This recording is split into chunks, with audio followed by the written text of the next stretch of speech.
일 많이 하는 것도 사명인가요, 혹시? 그런 건 아니죠. 저는 근데 일을 많이 하는 사명을 좀 가지고 태어난 것 같습니다.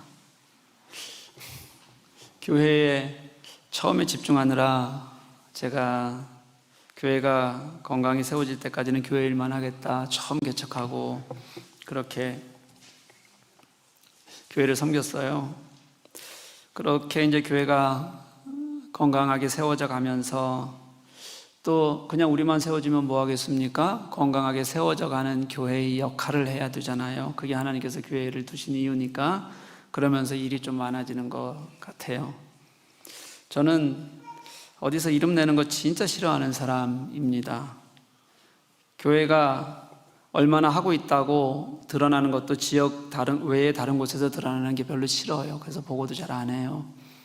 지역에서는 드러나야 돼요. 그래야지만 그리스도가 우리를 통해서 영광 받으실 수 있으니까. 그래서 일부러 자랑하기도 하고 지역에는 알리기도 하고 성도들도 알아야 된다고 제가 그렇게 자꾸 가르치기도 하는 겁니다. 그런데 그 외에서는 교회가 해야 하니까 하는 거고, 그게 교회가 있는 이유라면 그냥 묵묵히 교회가 많이 섬길수록 좋은 것 같습니다. 개인적으로도 마찬가지입니다. 저 직책 굉장히 싫어하고요.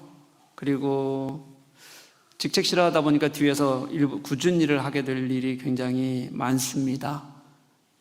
이게 아주 몸에 배었습니다. 제가 코스타에서 어쩔 수 없이 유일하게 직책을 하나 좀 맡고 있는데, 그것도 코스타를 살리려다 보니까 정말 그 상황에서 어쩔 수 없이 하나 맡고 있는 거고요. 몸에 안 맞는 옷을 입은 것 같아서 너무 불편하고, 그래서 곧 이제 내려놓을 생각입니다. 대신 그런 것과 관계없이 주어지는 일이 가치가 있는 일이고 또 섬기는 일이고 돕는 일이고 그러면 거절을 못 하겠어요. 어떻게 해서든 돕고 싶은 마음이 생기고 마음이 생기면 해야 합니다. 저보다 어려운 선교사들이 이 유럽 땅에는 많습니다. 많은 게 아니고 거의 대부분 저보다 어렵습니다. 그런 선교사들, 사역자들 만나면 그들이 쓰는 돈 1센트도 아까워요. 그들이 쓰게 하는 게. 그래서 그게 너무 미안하고 마음이 불편해서 단 한 푼도 쓰게 하지를 못하고 제가 다 써야 직성이 풀리는 사람이기도 합니다. 1센트도 그래요, 진짜.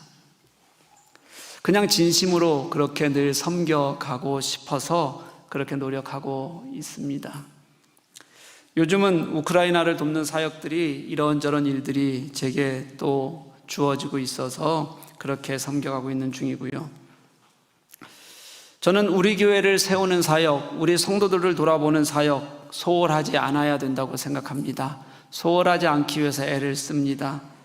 그러면서도 또 교회가 세상을 향해서 해야 할 사역의 지평은 조금씩 더 넓어지니까, 그러니까 힘에 붙일 때가 참 많습니다. 이번에 우크라이나를 위한 평화 콘서트를 우리 교회에서 했습니다. 제게 어떤 분이 물으셨습니다. 이런 거 한번 하려면 재정 얼마나 들어갑니까? 이게 염려인지 질책인지 살짝 헷갈렸습니다. 돈 거의 안 들어갔습니다. 다 자비량으로 와서 섬기다 가셨습니다. 우리 교회에서는 그분들이 여기에 3박 4일 머무셨는데 일 많이 하셨는데 그동안 밥 3끼 사드린 게 전부였습니다. 그 외에는 제가 교역자들과 교 한두 분 모시고 다 몸으로 때웠습니다. 제게 필요한 시간인 건 시간인 것 같습니다. 그런데 시간 나눠 쓰기가 너무 힘이 듭니다. 그러니 유일하게 할 수 있는 일이 잠을 줄이는 일입니다. 그렇게 잠을 줄이고 시간을 쪼개고 또 쪼개는데 여전히 쪼개야 될 시간들이 아직도 남아있고, 그래도 그 쪼개는 시간이 힘이 들어도 기쁨이 있습니다. 피곤하기도 하고 어떨 때는 다리에 힘이 풀려서 정말 서 있기도 힘들다라는 생각이 들 때도 있는데도, 그래도 그렇게 섬기는 일에 하나님께서 마음에 감사를 주시고 자유함을 주십니다. 진심으로 그렇습니다.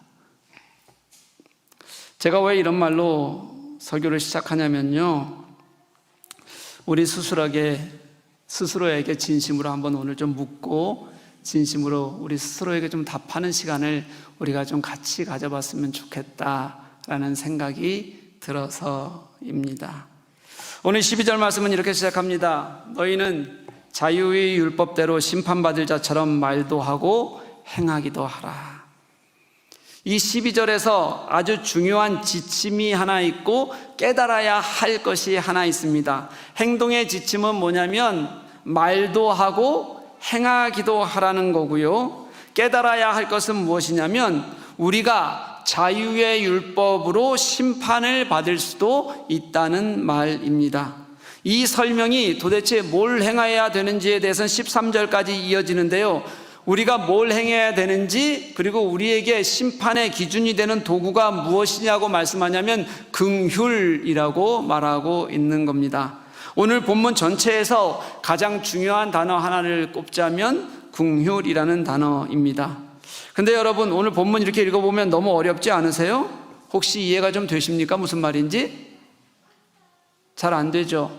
제가 표준 세변역으로 여러분들에게 한번 읽어드리도록 하겠습니다. 보십시오. 여러분 들으시면서, 여러분은 자유를 주는 율법을 따라 앞으로 심판을 받을 각오로 말도 그렇게 하고 행동도 그렇게 하십시오. 심판은 자비를 베풀지 않는 사람에게는 무자비합니다. 그러나 자비는 심판을 이깁니다. 아멘. 이제 조금 이해가 되실 겁니다. 자유를 따라 주는 율법, 이게 뭔지는 우리가 정확히 알기는 어렵지만 앞에서 야고보서에서 사실은 제가 벌써 여러 번 말씀을 드렸습니다. 그 율법으로 우리가 심판받을 수 있다는 생각으로 말도 하고 행동도 해야 된다, 그렇게 가르치고 있는 겁니다. 그런데 그 심판의 기준이 뭐냐면 자비를 베푸는 사람인가 자비를 베푸지 않는가가 그 심판의 기준이라는 거예요. 그 자비를 우리가 오늘 같이 읽었던 개역 개정 본문 말씀에서는 긍휼이라는 단어로 사용하고 있는 겁니다. 다시 한번 풀어서 설명하면 이런 겁니다. 우리에게 율법이 있어요. 그 율법은 우리들에게 자유를 주는 율법이에요. 그런데 그 율법이 자유만 주면 좋은데 우리들에게 이렇게 말한다는 겁니다. 긍휼을 행하는 자에게는 심판이 없지만 긍휼을 행하지 않는 자에게는 심판이 있습니다 라고 우리에게 자유를 주는 율법이 우리들에게 말하고 있다는 거예요. 이 말씀은 지난주에 우리가 나눈 선택적 순종의 위험성, 그 말씀과 같이 이어서 읽어야 됩니다. 사실은 하나의 본문이거든요. 지난주에 우리도 모르는 새에 내 마음대로 말씀을 이것은 선택하고 이것은 버리는, 그게 괜찮다고 생각하면서 살아가는 우리들의 모습을 한번 살펴보았습니다. 그리고 그게 얼마나 위험한 일인지, 결국 나에게서 주님이 멀어지게 하고 결국 주님이 아닌 내 뜻대로 살아가게 하는 그런 결과를 가져온다는 것도 우리가 함께 말씀 속에서 같이 나누었어요. 그러면서도 나는 주님을 섬긴다고 생각하고 주님 뜻대로 산다고 생각하는 착각, 그게 저는 그런 신앙을 우리가 지금도 가지고 있다고 생각하고요. 그런 우리의 위선이 사실은 너무 무섭습니다.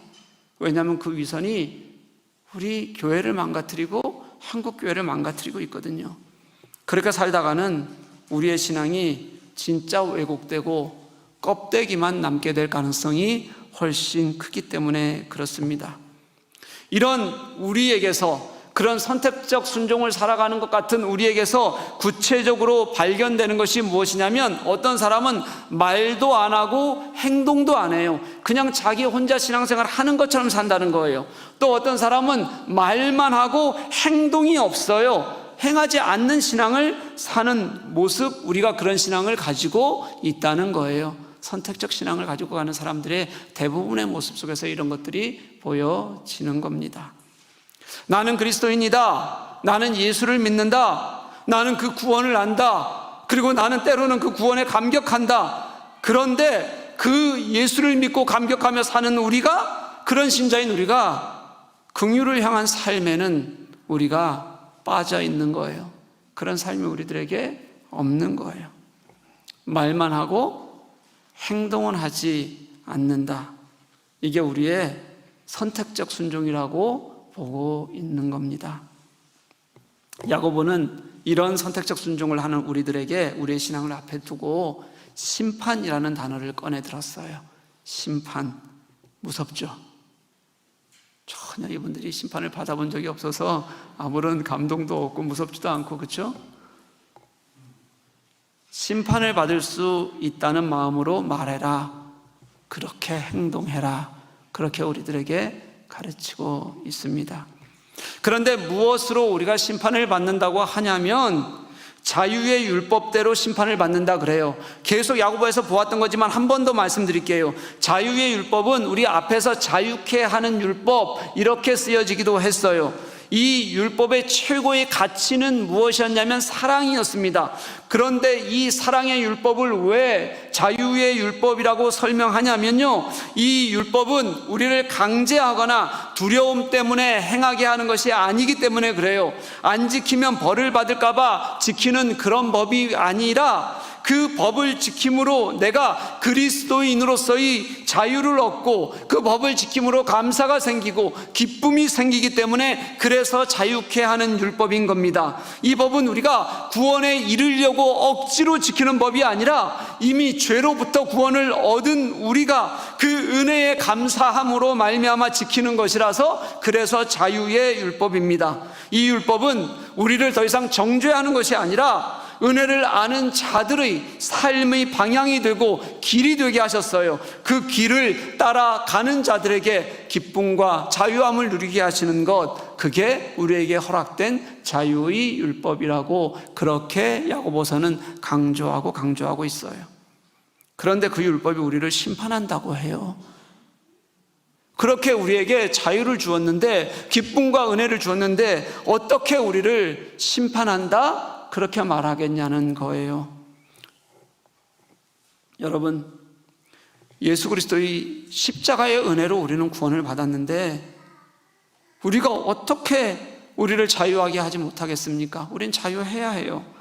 십자가는 은혜고요, 십자가의 은혜를 깨달았더니, 그렇게 살았더니 우리에게 마음의 기쁨과 평안이 있는 게 너무 당연해야 돼요. 그런데 생각을 한번 해보십시다. 지난주 말씀처럼 우리가 만약 그렇게 사는 삶을 사는 것이 아니라 선택적 신앙을 살고 있다면 하고 한번 생각해 보십시다. 하나님은 그런 기준을 내 마음대로 이건 된다, 이건 안 된다, 이런 기준을 주신 적이 없으시니까 그건 하나님의 마음이 아닌 분명히 내 마음이에요. 내가 기준을 정하고 선택하는 거예요. 하나님의 기준이 아닌 내 것을 신앙인 것처럼 생각하면서 살면 여러분 어떨까요? 진짜로 아마 여기에 영적으로 나는 완전히 무감각한 사람이라 모르겠어요. 아무것도 그냥 나는 편해요 라고 생각하면서 사는 사람이 있을지도 모르겠어요. 그런데 그렇게 영적으로 완전히 무감각한 사람이 아니라면 우리가 조금이라도 나를 하나님 앞에서 좀 세울 수 있는 그런 사람들이라면 때때로 여러분 분명히 힘들어질 겁니다. 내가 가지고 있는 신앙이 늘 그 자리에 있다는 것이 어떨 때 현타처럼 몰려오는 어려움이 있을 수도 있고요, 아니면 하나님을 떠나 세상에서 살았는데 그리고 당했더니 거기서 당하는 어려움과 고통들을 돌아보니 내가 진짜 하나님의 위로와 은혜를 경험하지 못하고 살고 있구나라는 생각이 들 수도 있을 거예요. 그죠? 힘들고 고통스러우면 하나님 앞에 영적 감각이 조금이라도 살아있으면 나는 왜 이러냐고 하소연하는 삶을 살 수도 있을 겁니다. 그런데 여러분, 우리가 왜 자유해지는지 아세요? 예수 그리스도의 십자가가 도저히 불가능하고 도저히 안 될 것 같은 우리를 그 불가능에서 구원하셨기 때문에 우리는 내 것이 아닌 하나님으로 인해 자유해지는 거예요. 그래서 우리는 누구도 더는 정죄함을 받지 않는 그런 존재로 하나님이 우리를 만들어 주셨어요. 그 권세를 가지고 있고요, 그 승리를 가지고 있고요, 그 자유는 율법을 폐하신 것이 아니라 오히려 완성시키신 그 예수님을 통해서 우리가 얻게 된 겁니다. 우리가 가지고 있는 자유는 예수님의 자유예요. 예수께서 보이신 그 섬김 때문에, 예수께서 자기를 죽이시는 그 죽이시기까지 하는 그 사랑 때문에 우리가 자유를 얻었다는 뜻이에요. 그래서 우리는 그 예수 안에 있을 때, 진짜 예수를 경험할 때 그때 자유해지는 거예요. 그 사랑을 내가 예수와 함께 걸어가면 그때 완전해져요. 그게 야고보서 1장에서 우리가 함께 보았던 자유케 하는 온전한 율법, 그렇게 말씀하고 있는 거예요. 반대로 생각해 보면 이제 정확하지 않을까요?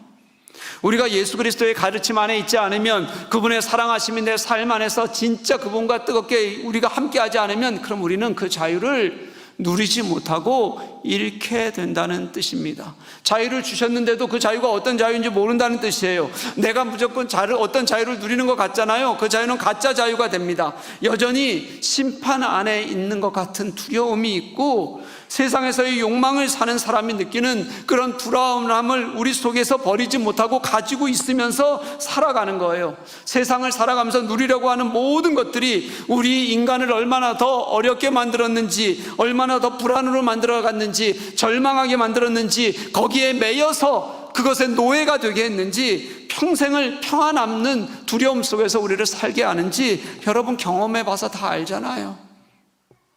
아직도 더 경험하셔야겠습니까?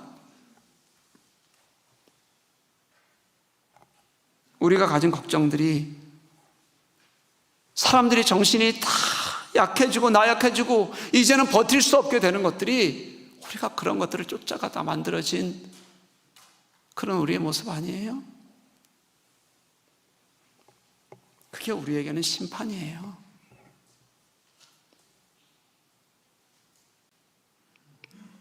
그런데 13절은 이것을 더 크고 강하게 우리들에게 설명해 줍니다. 긍휼을 행하지 아니하는 자에게는 긍휼 없는 심판이 있으리라.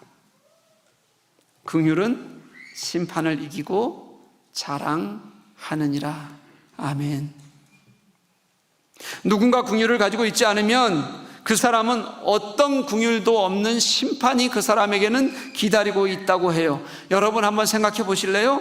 우리에게 하나님의 어떤 긍휼도 없이 우리가 행한 대로 심판받는다면 여러분 자신 있으십니까? 혹시 여러분 누가 자신 있으신 분 있어요 여기? 그러면 우리는 심판의 문제 앞에서 늘 헷갈려요. 우리는 믿음으로 말미암아 은혜를 구원 얻는다고, 은혜의 구원을 얻는다고 배웠어요. 그 구원의 모든 주권은 하나님께 달려있다고 배웠습니다. 우리가 한 것이 단 하나도 없이 하나님의 전적인 은혜로, 당신의 은혜로 우리들에게 구원을 허락하셨어요. 그런데 그럼 성경이 말하는 심판은 뭘까요 도대체? 이게 믿지 않는 사람에게 하는 말 아니거든요. 오늘 13절에 나오는 심판은 우리 그리스도인들에게 하는 말이 분명합니다. 우리에게 하나님의 심판이, 긍휼 없는 심판이 우리들에게 내린다고 말씀하시는 거예요. 여러분 이게 얼마나 무서운 말씀인지 아십니까? 왜냐하면 하나님의 긍휼하심이 없으면 지금 우리도 없어요. 여러분 여기 있는 우리가 불가능해져요. 지금 우리에게 긍휼 없는 심판이 만약에 다시 임한다면 여기에 가능성 있는 사람은 단 한 사람도 없습니다. 그게 우리의 불가능이었다고, 그게 우리의 악이었다고, 죄악이었다고 성경은 우리들에게 분명히 가르치고 계시거든요. 그런데 여러분 그 심판에 조건이 하나 붙어 있어요. 뭐냐면 긍휼을 행하지 않을 때에 긍휼 없는 심판이 있다, 이렇게 얘기해요.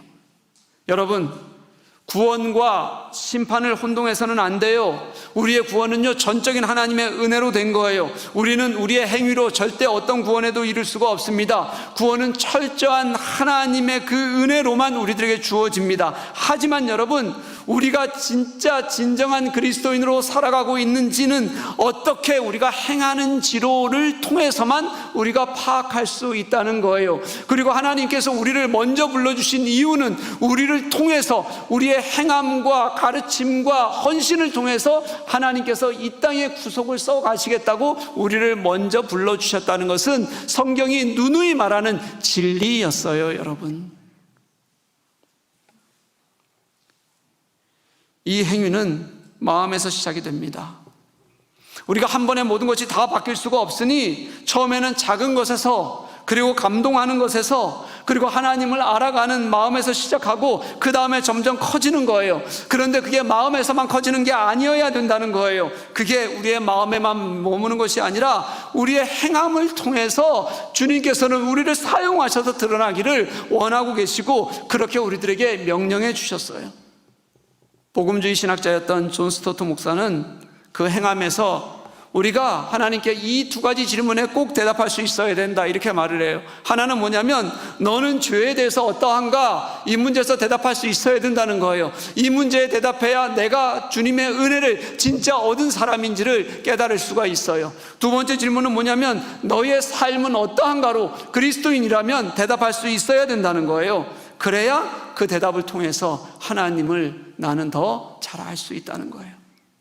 여러분, 우리가 서로를 판단하고 심판하고 정죄할 수는 없지만 주님의 은혜를 아는 사람이라면 이 문제에 여러분 스스로 답할 수 있어야 돼요. 나에게 묻는 대답이 아닌 것처럼, 질문이 아닌 것처럼 살아가서는 안 된다는 거예요. 성경을 보면 곳곳에서 계속해서 끊임없이 우리들에게 그렇게 묻고 있어요. 그렇게 성경이 우리들에게 계속해서 묻고 있다는 것은 이게 그냥 지나가서는 안 되는 문제라는 것을 우리들에게 가르쳐 주는 거예요. 그냥 지나가서는 안 된다는 걸 여러분, 내가 예수를 믿고 있다면 알잖아요. 그래서 긍휼을 말하는 겁니다. 만약 우리가 하나님의 긍휼을 얻을 수 없다면 그보다 더 큰 재앙이 어디 있겠습니까? 그런데 우리는 그 하나님의 긍휼을 이미 얻은 사람들이에요. 이거보다 더 큰 은혜가 그럼 또 어디 있겠어요?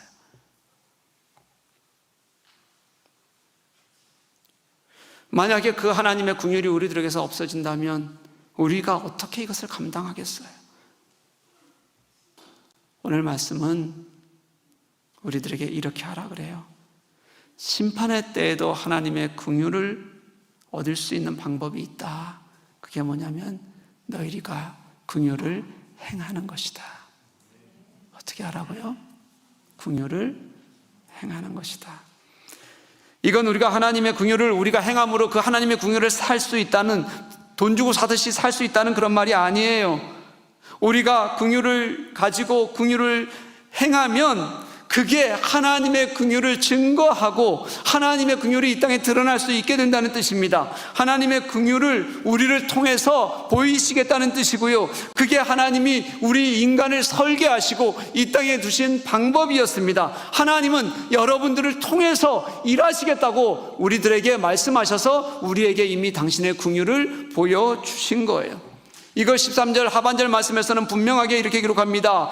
긍휼은 심판을 이기고 자랑하느니라. 아멘. 긍휼은요, 심판을 이기는 능력이라고 말씀하세요. 이걸 보이신 게 십자가였습니다. 우리의 도저히 불가능한 이런 우리들의 모습을, 그런 우리를 다시 이렇게 생명으로 살려내신 것이 하나님의 긍휼하심이고 사랑하심이잖아요. 이 하나님의 사랑하심이 이 땅에서는 무엇으로 드러나야 하는가? 이걸 단 한마디로 설명하라면 긍휼해야 된다. 그렇게 우리들에게 가르쳐주고 있는 거예요. 그냥 마음에 담긴 연민 정도가 아니라 하나님이 이 땅에 오셔서 죽으시기까지 직접 당신이 행하셨고 우리들에게 말씀하셨고 보이셨고 그리고 가르치셨던 그 긍휼을 우리 속에서 드러낼 수 있어야 한다는 거예요.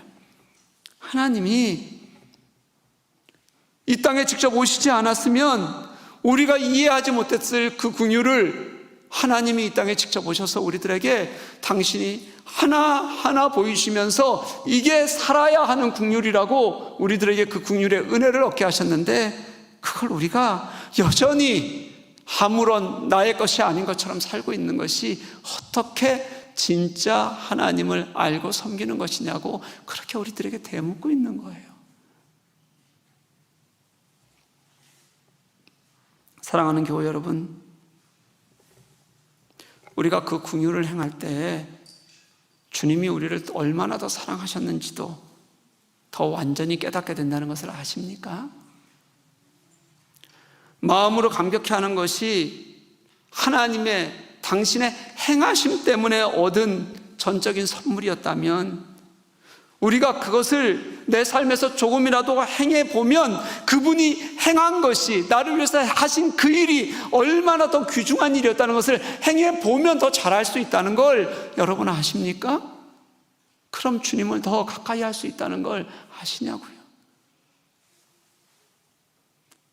엄마가 나를 사랑한다는 것을 알고는 있었지만, 깨닫고는 있었지만, 내가 엄마의 그 사랑을 진짜 뼈저리게 느끼게 되는 것이 아이를 낳아서 길러보고, 그리고 그 아이의 어려움과 아픔을 함께 아파해 보면서야 진짜 그 엄마의 사랑을 더 잘 깨달을 수 있는 것과 아마 같은 걸 거예요. 내가 긍휼한 마음을 가지고 행해보니, 그랬더니 하나님이 나를 이렇게 사랑하셨던 거구나, 그분의 사랑이 이렇게 뜨거웠던 거구나, 그분의 은혜가 이런 것이었구나, 그렇게 깨닫게 되더라는 거예요. 그게 결국 이 땅의 모든 심판에서 내가 결국은 승리하는 힘이 될 거고요, 도구가 될 거고요, 능력이 될 수 있다는 것도 그분을 따라 긍휼을 행해보면 우리가 분명히 깨닫게 된다는 거예요. 한번 이렇게 생각을 한번 해보십시오. 주님을 아는 사람이 왜 끝까지, 그 사랑을 안다는 사람이 나만 붙들고 살면서 나 혼자 잘 되자고 하면서, 그러면서 또 심판은 걱정하면서 사냐는 거예요. 긍휼하면서 살면, 긍휼을 베풀면서 살면 심판도 이긴다고 말씀하시는데 왜 하나도 하지 않으면서 계속 심판만 걱정하면서 살아가고 있냐는 거예요. 지금 우리는 얼마나 어리석습니까? 저는 진짜 주님을 아는 우리가 왜 그래야 되는지 모르겠어요. 히브리서 4장 16절은 우리들에게 이렇게 말합니다. 그러므로 우리의 긍휼하심을 받고 때를 따라 돕는 은혜를 얻기 위하여 은혜의 보좌 앞에 담다히 나아갈 것이니라. 우리는 이미 대제사장이신 예수 그리스도의 은혜로 말미암아 긍휼하심을 받은 자들이에요. 그것을 우리는 이미 경험했어요. 하나님의 은혜의 보좌 앞으로 담대히 나아갈 수 있는 이유도 예수께서 이미 당신의 사랑과 긍휼하심으로 십자가를 이루셨기 때문이에요. 유대인들이 이 말을요, 무슨 뜻인지 처음에는 몰랐어요. 예수님이 죽으실 때까지도. 그런데 유대인들이 그걸 깨닫게 되었던 것은 무엇이냐면, 똑같은 인간이었다고 생각한 그 예수가 다시 부활하셔서 그가 하나님이심을 깨닫게 된 다음부터였어요. 그가 하나님이심을 깨닫고 나니까 그분이 걸었던 그 고난이 얼마나 크게 우리를 위한 당신의 일하심이었는지, 그리고 그것을 통해서 하나님이 내게 무엇을 하시고 싶으셨는지를 뜨겁게 알고 나니까 그 다음부터 그들의 삶이 변하게 된 거예요. 그때부터 초대교회의 역사가 변했어요. 그들은 승리하는 삶을 살았어요. 죽더라도 예수 그리스도의 이름과 섬기는 삶을 포기하지 않는 것을 기쁨으로 여겼어요. 그렇게 그들은 은혜의 보좌 앞으로 나아가는 것을 당연하게, 긍휼하심을 당연하게 그들은 누리며 살았다는 거예요. 사랑하는 교회 여러분, 긍휼은 심판하기 위해서 있는 것이 아니라 승리를 위해서 우리들에게 주셨어요. 긍휼을 행하지 못해서 당할 심판을 두려워하라고 우리들에게 말씀하고 있는 것이 아니라, 긍휼을 행하고 심판을 이기고 승리를 선포하고 주님과 함께 살아가자고, 그렇게 우리들에게 긍휼을 말씀하고 있는 겁니다. 그게 우리에게 주신 하나님의 자유케 하는 율법이에요. 여러분 믿으십니까? 사랑하는 교회 여러분, 그럼 이제 우리는 어떻게 살아야 할까요? 야고보는 우리가 긍휼이라는 단어에 갇혀서 생각만 하지를, 그런 우리가 되지를 않기를 바라요. 이웃사랑을 긍휼이라고 표현하는 이유는 그 긍휼한 마음이, 함께 느껴주는 공감이, 함께 아파해주는 통감이, 그게 주님께서 우리들에게 원하시는 사람다운 모습이라서 그래요. 사람다운 마음이라서 그래요. 사랑하는 여러분, 사람을 사랑해야 합니다. 불쌍히 여기는 마음을 가져야 합니다. 진심으로 예수께서 내게 하신 그 은혜의 긍휼을 느끼고 같은 아픔으로 서로를 보아주고 찾아갈 수 있어야 합니다. 그럴 때 차별하는 마음도 사라지고 내가 특별하게 차별로 대우받고 싶어 하는 마음도 그렇게 사라지기 때문에 그렇습니다. 차별의 반대가 긍휼이에요. 사랑의 동의어가 긍휼입니다. 불쌍히 여기는 마음, 그게 있어야 사람을 사람으로 대하게 돼요. 사랑하는 여러분, 기억하십시오. 신앙은 자기 연민이 아니라 긍휼을 베푸는 것입니다. 언제부터 우리가 신앙을 자기 연민으로 받아들이고 살았는지 모르겠어요. 하나님은 우리를 이미 죽음에서 생명으로 옮겨주셨는데 우리는 죽음에 대하여 그리고 세상에 대하여 승리케 된 그런 존재들인데 언제부터 우리가 자기 연민, 그저 나만 보고 나만 위로받으면 되고 내가 무엇인가 문제 있을 때 그것을 가지고만 세상을 다 산 것처럼 살아야 되는, 그걸 우리가 신앙으로 살아갔는지 모를 일이에요. 사랑하는 교회 여러분, 이제 우리 자기 연민에서 타인의 생명을 향한, 그들의 삶을 향한 긍휼함으로 나아갈 수 있기를 간절히 소망합니다. 그때 예수 그리스도의 십자가가 빛을 발하게 됩니다. 여러분, 마음을 넓게 가지십시오. 이제 공부해서 남주자고 생각하십시오. 이제 돈 벌어서 남주는 삶을 살아야 합니다. 그래서 말도 하고 행하기도 하라는 그런 말씀에 우리가 순종할 수 있어야 됩니다. 말만 해서는 안 됩니다. 사랑의 실천적인 단어가 긍휼이라면 긍휼의 더 구체적인 모습은 차별하지 않고 불쌍히 여기면서 오늘 누군가를 돌아보는 것입니다. 우리가 읽었던 2장 맨 앞부분의 모든 이야기가 다 차별하지 말라는 말씀이고요, 우리가 이제 3장 읽어가야 될 텐데 3장의 모든 이야기가 다 긍휼한 마음을 가지고 실제적으로 돌아보라고 그렇게 우리들에게 가르치고 있는 거예요. 여러분, 우리의 속을 다 까뒤집어 봐서 다 털어내 봤더니 거기에 자기 생각만 있어요. 자기의 욕심만 있어요. 내가 가졌던 내 가치만 있어요. 그리고 그 걸었던 내 삶의 기록들을 봤더니 다 자기와 가족에 관한 일밖에는 남은 게 하나도 없어요. 그러면 안 된다는 거예요. 여러분, 그게 주님께서 우리들에게 가르치신 삶이 아니라는 거예요.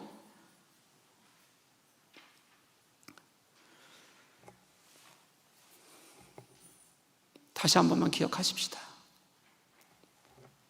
우리의 믿음, 그 믿음은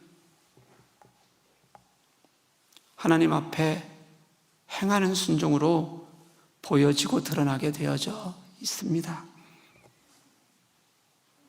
자기 연민을 그저 나를 위해서 눈물 흘리는 것을 신앙이라고 생각해 왔다면 나는 여전히 선택적 신앙을 살고 있는 것일지도 모릅니다. 하나님께서 우리들에게 원하시는 순종의 행함은 그저 어떤 일을 그저 하는 것이 아니라 긍휼을 얻은 자가 그 하나님의 긍휼에 감격해서 그 감격을 가지고 다른 이에게 같은 마음으로 돌려주는 것입니다. 나를 위해서만이 아니라 남을 위해서 그리 하는 겁니다. 거기에 하나님 아버지의 마음이 있습니다. 사랑하는 교회 여러분, 우리가 완벽하게 순종할 수는 없지만 그래도 예수님의 마음을 가지고, 아버지의 마음을 가지고 긍휼함으로 사람을 찾아가면, 누군가의 손을 잡으면, 그를 위해서 내가 나의 손과 발을 움직이면 마음이 전해지고 삶이 전해지고 그곳에서 하나님께서 원하시는 사람을 살리고 생명을 구하고 그리고 하나님의 나라가 세워지는 역사가 있을 것으로 믿습니다. 그 은혜를 우리가 함께 누려갈 수 있기를 간절히 축복합니다.